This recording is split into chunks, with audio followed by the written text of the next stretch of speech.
So, next we have got this loads instruction. So, you want to load some byte which is pointed to by this source index register and load that into the accumulator register, and that for that purpose we have got this loads B. So, loads B instruction, what it will, what is it doing is that this DS into 16 plus SI. So, that memory address location.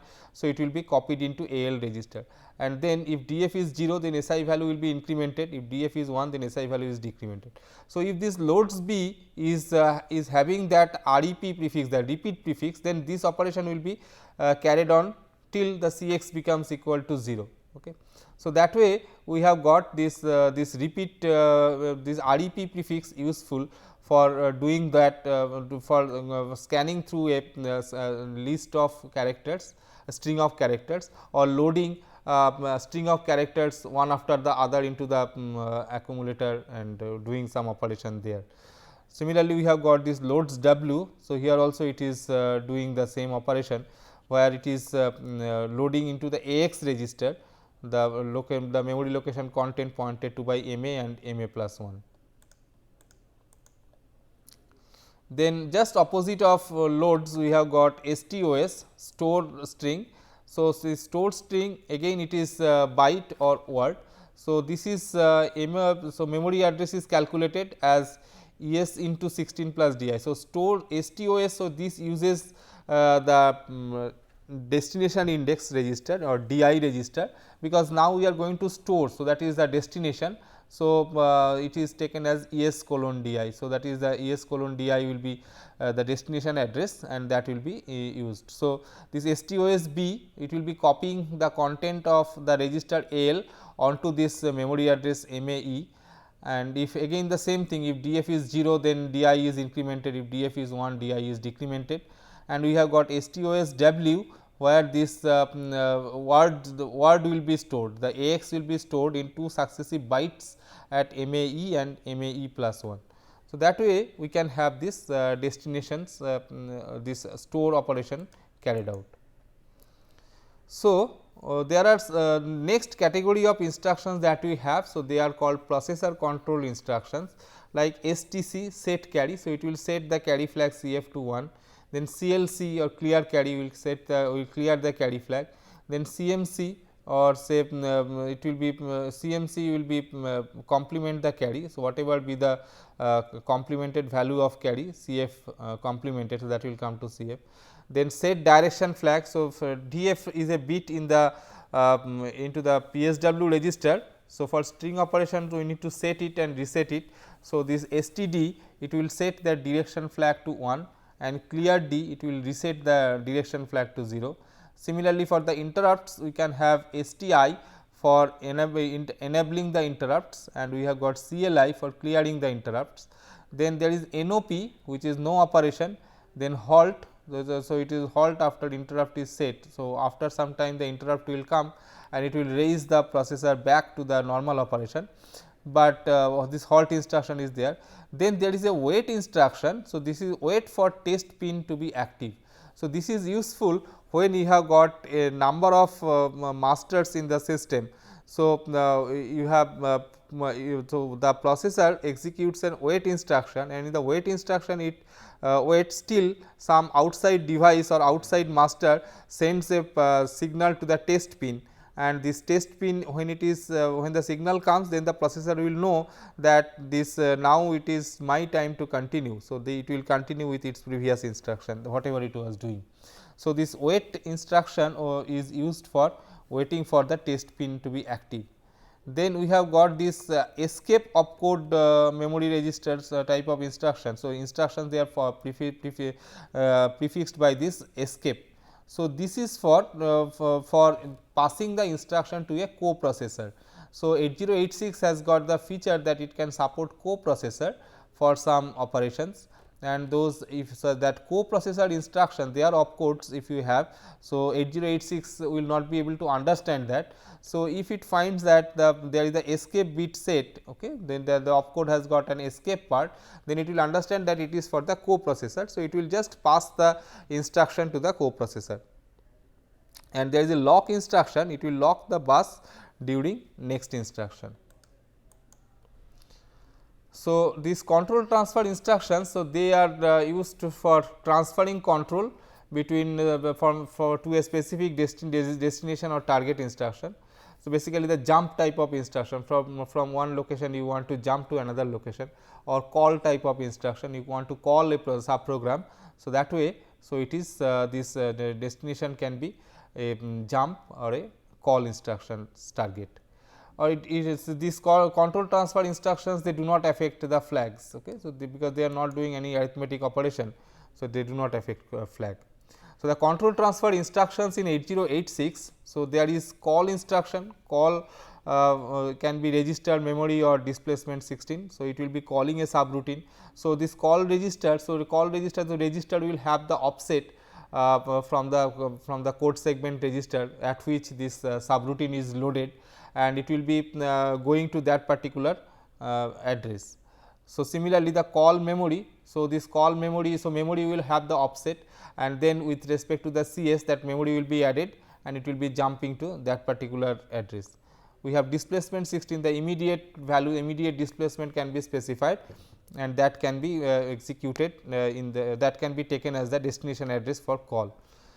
Similarly, we have got jump instruction, register, memory, displacement 8 and displacement 16. So, you see that there is this displacement 8. So, this is for this relative jump, and rest of the thing they are the normal jump instructions, and then there is a return instruction to return from the subroutine. So, this conditional branch instructions of 8085. So, they can this branch instruction, there are some conditional branch instruction. So, they will check that the conditional branch instruction can be signed or they can be unsigned. Now, this they will check flags, and if the condition is true, then the program control will be transferred to the new memory location in the same segment by modifying the content of the IP. So, the IP register content is updated, so that it jumps to the next address. So, if you try to differentiate between the two, so it is like this, that in these instructions which use conditional branch instructions. So, we have got this JE, jump on jump if equal, then jump on not equal, jump on greater or equal, jump on less than, jump on less or equal. Or so similarly, we can have this JE is we can have JZ also. The JE and JZ, they are same, because this is checking for equality. So, it will check the 0 flag. So, ZZ will also check the 0 flag. Similarly, JNE and JNZ, they are similar. So, that way there are redundancy in the instruction set, but they can be useful. So, the one programmer may like one class of mnemonics that can be done.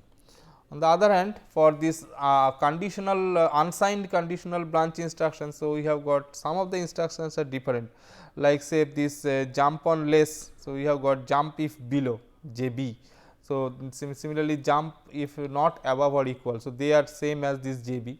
So, there are they are the unsigned things. So, they do not check the sign bit, whereas they actually check the sign bit. So, both of them otherwise they are same. Now, so these are the instructions that will conditional branch instruction that affect the flags, and these the flags that are affected. So, jump on carry. So, this if the carry flag is set, then it will go. So, so then it is for JNC will check the carry flag to be non-zero. So, that way this individual status bits will be checked and the corresponding jump will take place. So, if you just try to compare between this IO port mapping, IO port access, then they can be, there are two types of accesses. One is that memory mapped IO, another is IO mapped IO. So, in case of memory mapped IO, the IO port locations, so they are accessed as memory locations only. So, the memory address that we have, so 20-bit address, that 20-bit address is used for access the IO device also. The memory, the address decoder, it will have some selection line. So, that will be fed to this IO device. So, that those devices will get selected when a particular when the desired address is desired 20-bit address is put onto the address bus. The IO port or peripherals can be treated like memory locations, and all instructions related to memory can be used for data transfer between IO device and processor. So, this is the memory mapped IO operation. So, IO ports are treated as memory locations. data can be moved from any register to ports and vice versa, just like you can move between the memory location and register.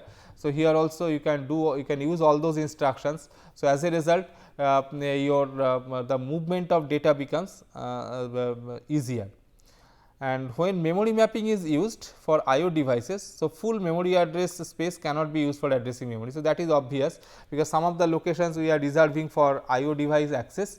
So, we cannot use all the memory locations accessible to the program.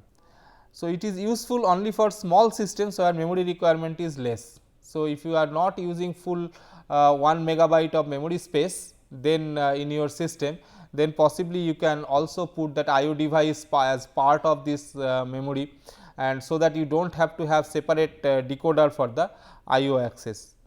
So, the processor will execute memory read and write operations for accessing the IO device, and this M by IO bar pin. So, this is asserted high because all accesses are memory access. So, even if you are doing an IO access, so this is basically a memory operation. So, this is this M by IO bar pin. So, it is set high. On the other hand, we have got this IO mapped IO type of operation, where we have seen that IO port addressing 8 bit or 16 bit. So, 8 bit is direct operation, direct addressing, and 16 bit is registered indirect addressing via some register. And the only instructions that we can use in IO mapped IO feature is in and out. So, unlike that move type of instructions, unrestricted move type of instructions between register and memory locations.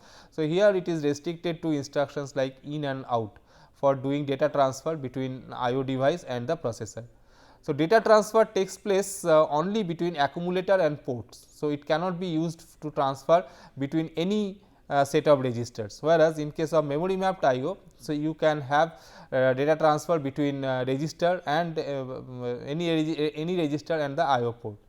Full memory space can be used for addressing memory, because now the memory space is not restricted by these IO devices. So, you do not have to reserve memory locations for IO. So, it is so this full memory space can go for IO.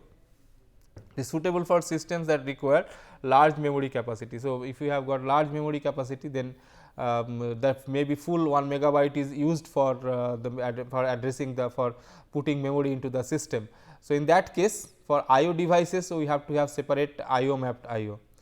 And for accessing these IO mapped devices, the processor executes IO read or write cycle.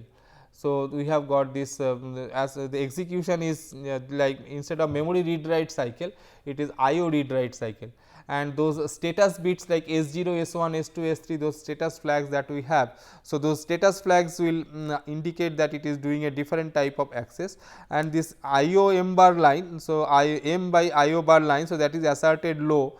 So, that is so it is low means it will be it means that it is accessing some memory location. So, that way this M by IO bar pin. So, that is made low, and that is so this is the basic difference between memory mapped and IO mapped IO. So, you see the major point to note is the memory capacity is an issue. The second important thing is the instructions that you can use, like in and out here and all memory movements here. That is the second thing. Thirdly, the extra hardware that is needed for decoding this IO addresses that is required for IO mapped IO and not required for the memory mapped IO. So, otherwise they are same. So, depending upon the application that we have, so we have to choose between these two mappings. So, another interesting thing that has happened with 8086 is that 8086 when it came to the market. So, previously there was 8085. So, 8085 interface, it has got 16 bit address data bus. Okay. So, this data bus was also multiplex. So, altogether it was a 16 bit interface. So, all the on a board, so on a PCB, so the processor was occupying some pin locations, and the bus was only 16 bit. But now, if you just take out that 8085 chip and put the 8086 chip, it becomes incompatible hardware wise, because now you have got say 20 bit bus. Okay. So, that makes it difficult. So, what this Intel people did is that they came up with another processor 8088 internally, which is similar to 8086, but externally the interfaces are modified. So, we will look into this 8086 and 8088 comparison. The execution unit is similar, instruction set are similar, but the bus interface unit part there is difference, there are differences. So, in case of 8086 we have got 16 bit data bus lines obtained by demultiplexing AD0 to AD15. In case of 8088 we have got 8 bit data bus line obtained by demultiplexing AD0 through AD7. In 8086 we have got 20 bit address bus. So, here this is this will be 16 bit, this is not 8 bit. So, this is a 16 bit address bus.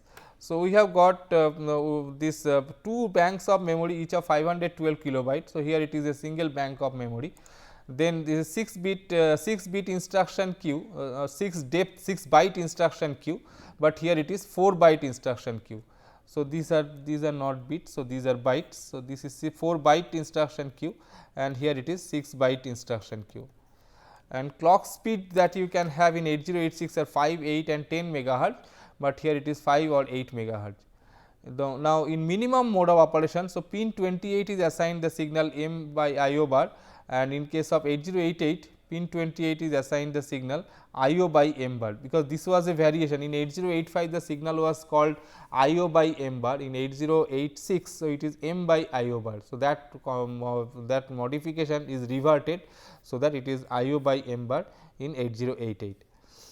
So, to access higher order byte, in case of 8086 BHE bar signal was used, but in 8088 that is not required, because the data width is only 1 byte. So, this BHE bar signal is not there.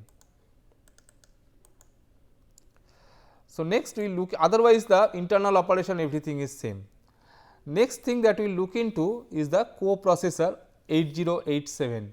So, 8086 it can operate in along with other masters, and as you have seen that in the instruction set of 8086 there is a provision by which you can tell that these instructions are for the coprocessors. So, you can say that the instruction are escape sequence instruction, and if the 8086 processor finds that there is it is an escape type of instruction, so it will pass that instruction to the coprocessor. So, 8087 is one of the coprocessors that you have that is very widely used with 8086. So, this is basically a coprocessor for doing complex mathematical operations.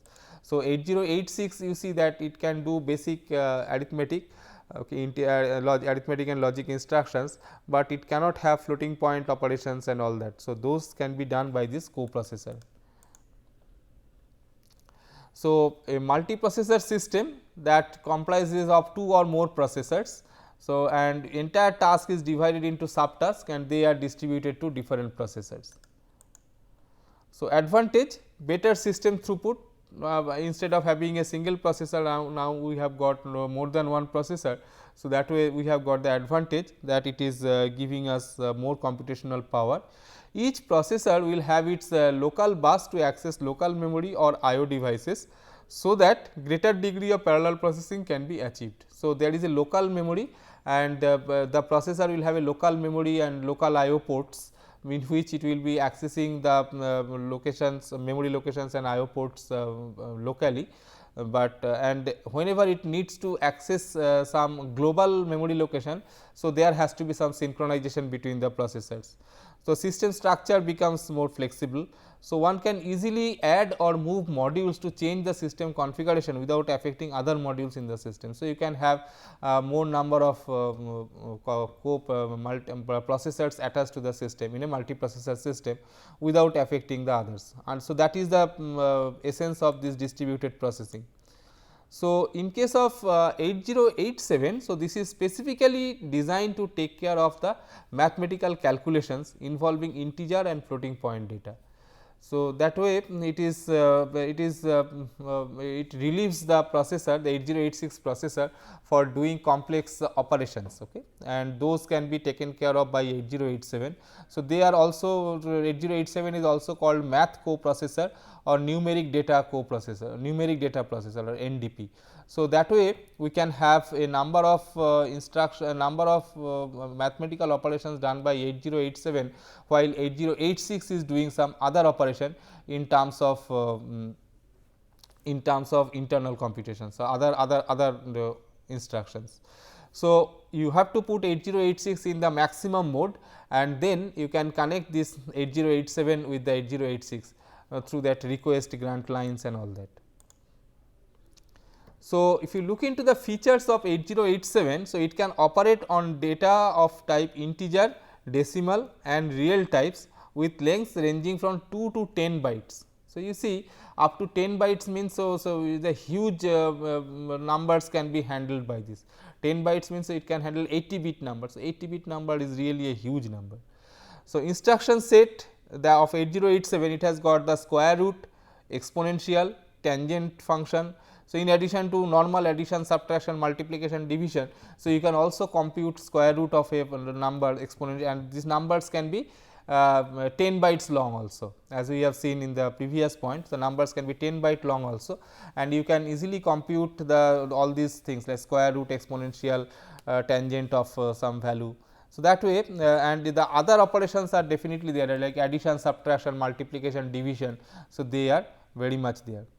High performance numeric data processor. So, it can multiply two 64 bit real numbers in about 27 microsecond and calculate square root in about 36 microsecond. So, that is a big thing, because two 64 bit real numbers, if it can multiply in 27 microsecond. In case of 8086, multiplication operation, the division operation particularly, so it takes about 80 cycles for normal 16 bit numbers. So, here it is in 27 microseconds. So, it will finish off this for this 64 bit real numbers. So, that is a huge improvement, and the square root can also be obtained in 36 microseconds. So, this way many of the mathematical calculations we can put it onto the 8087 for relieving the 8086 processor for doing those. And if you want to do them using 8086, means you have to write programs for doing that. So, it will be software driven module. So, that way it will take more time. Okay. And it follows IEEE floating point standard. So, there is a standard given by IEEE. So, it is following that standard, so that any other party or any other processor who follows this IEEE standardized floating point standard can use this 8087 as the coprocessor. It is a multi-bus compatible. So, it is compatible with this 8086 bus structure. So,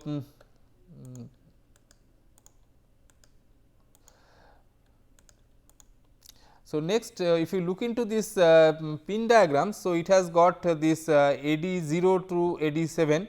So, out of this AD, so this is AD0 to AD15, and this address 16 to address 19. So, this is exactly same as 8086 this address bus structure multiplexed with the data bus and this status lines. So, 16 multiplexed address data pins and 4 multiplexed address status pins. So, that are there. So, it can have 16 bit external data bus and 20 bit external address bus, just like 8086. So, that way it is going to be useful. Then the processor clock ready and reset signals are applied as clock ready and reset signal for coprocessor. So, this clock reset and ready, so they are coming from the 8086 processor, and they are connected to this 87 also. So, if there is a global reset, then this reset pin will be affecting 8087 also. So, it will be this will reset the 8087 processor also. Then this request grant line, so they are useful for getting the control of this address and data bus from 8086, and then interrupt line is there, by which it can tell the processor 8086 that okay, I am done, you can continue now, like this over this request and grant lines. So, it can be done. So, there is a busy signal. So, busy signal from 8087 is connected to the test bar input of 8086. So, why? Because if the 8086 needs some result to be computed by 8087 before it can execute the next instruction, then the user can tell 8086 with a wait instruction and keep looking for the test bar pin until it finds the pin low. So, this this wait instruction we have seen previously. So, it checks for the test bar pin. So, suppose we have got a complex computation and the user finds that it needs the value of x to be computed first, but this value of x can only be computed by this 8087. It may be say square root of some value, say square root of y or something like that. So, it requires 8087. So, what the processor, what the user will do in its program. So, it will put this wait instruction, and before that it will put this sqrt instruction for this y and put an escape before that, to tell that this is basically an instruction to be executed by the coprocessor. Now, it puts this wait instruction, that means that the program or the 8086 processor will now wait till this test bar line becomes active. Okay. So, this is, so when this busy signal is becoming low, that means 8087 has finished completing doing the square root computation. So, possibly the user program can continue with the next instruction. So, that can be, that is the purpose. So, a low on the busy output indicates that the 8087 has completed the computation. So, the 8086 can continue now. Then for this request and grant lines, so this RQ GT0 and RQ GT1. So, this request grant lines, this the request and grant lines of 8087 are connected to the request grant lines of pins of 8086. So, so you can have a number of such devices, number of such I should say number of masters, and so the 8086 provides 2 such request grant lines. So, that way you can in 8087 also we have got 2 such request grant lines. So, this line is used to request the processor 8086 to release the address and data bus lines. So, once they are released, then this request is granted. So, then this GT line, the GT line, the grant signal will come, and then the processor will be accessing this address and data bus without any problem. So, it will know that the 8086 has released that address and data bus lines. So, it will be able to proceed with that. So, since there can be multiple such devices connected to 8086, two such devices can be connected on line 0 and line 1. So, here also the same thing, it is the 2 lines, 2 devices can be connected on these lines. Then the interrupt pin. So, interrupt pin is connected to the interrupt management logic. So, 8087 can interrupt the 8086 through this interrupt management logic at the time error condition exists. So, if there is some error condition, so during the execution some error has occurred, maybe it is a divide by 0 or something like that, then it can send an interrupt to the 8086 telling that there was an error in the last computation. So, that way this interrupt line can be activated and the 8086 can be informed that there is some error in the last computation. Then the status lines is S0 bar, S1 bar, S2 bar. So, this is going like this, that if it is 100, so this is not used, then 101, so this is read memory, 110 write memory, and 111 it is passive. So, these settings are more or less similar to what we have in 8086 also, the similar lines were there, and the interesting thing is only for 111 where the processor is not doing anything. Okay. So, that is it is passive mode, and 100, 101. So, they are so 100 is also that is not used. Okay. So, this is that is left by the designers for some other purpose, that is not documented, and this 101 and 110 they are for read and write memory operations. Then we have got this QS0 and QS1 lines. So, QS0, QS1 lines. So, if it is 11, then the subsequent byte of opcode will be taken from the queue. If it is 10, then the queue is empty, 01. So, these are same as that 8086 also, whatever we have got in 8086. So, similarly, we have got this QS0 and QS1 bits controlling the showing the status of the instruction queue that we have. So, those values are coming to 8087 processor. So, the 8087 will know that this is the status. So, based on that it will try to fetch the next instruction from the queue, or if the queue is empty, it will not do anything, it will raise the busy signal telling that it is over, it will make the busy signal low telling that the instruction is over. So, this overall connection is like this. So, this 8087 instructions are inserted in the 8086 program. So, this is the first thing. Now, 8086 and 8087 reads instruction bytes and put them in the respective queues. So, 8086 and 8087 they have got separate instruction, the instruction queue. So, the instruction comes to both of them and then they are put onto the queue.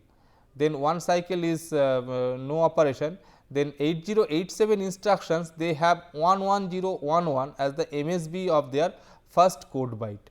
So, this is the thing, the opcode part. So, 11011 this is that escape prefix that I was talking about. Then this when this escape prefix is seen, so 8086 will understand that this is not for me to execute, this is for 8087.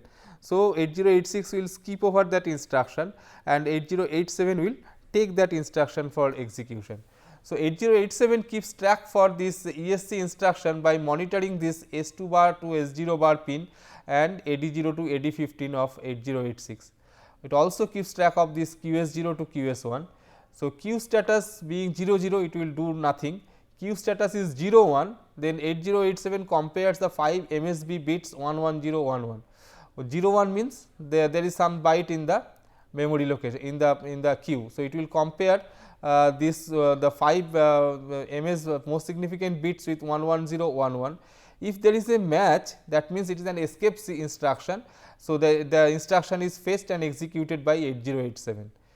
If there is an error during execution, then it will send an interrupt to the 8087 will send an interrupt.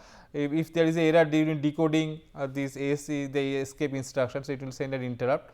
Otherwise, it will do a normal memory read write, additional words may be required. For that this RQ GT0 those lines will be activated, by which it will access the memory for getting additional operands, and 8087 busy pin is high. So,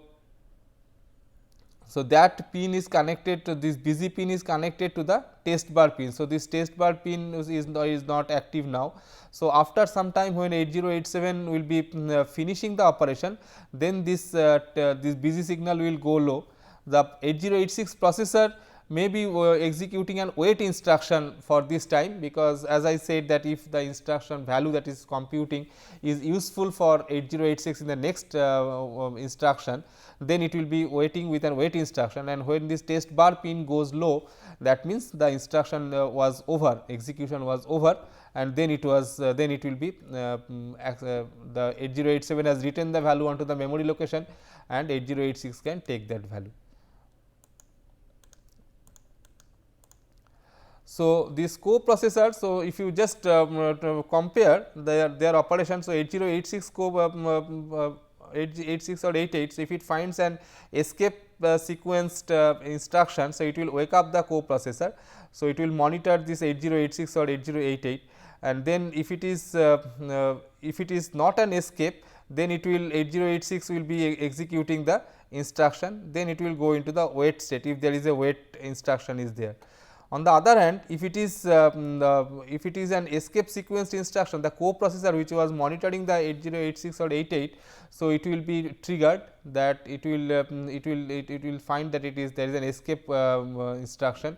It will deactivate the host's test pin and execute the specific operation. So, here the operation will be executed.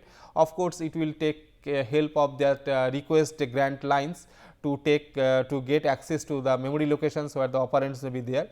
Then once the instruction is over, instruction execution is over, it will deactivate that busy line and thus activate the test pin for the 8086 processor. So, it will wake up the processor and then it will continue, and this coprocessor goes back to monitor this 808688 again. So, this way this coprocessor can be interfaced with 8086 and they work in an integrated fashion, so that many of the operations are done by the coprocessor and 8086 is relieved of those operations.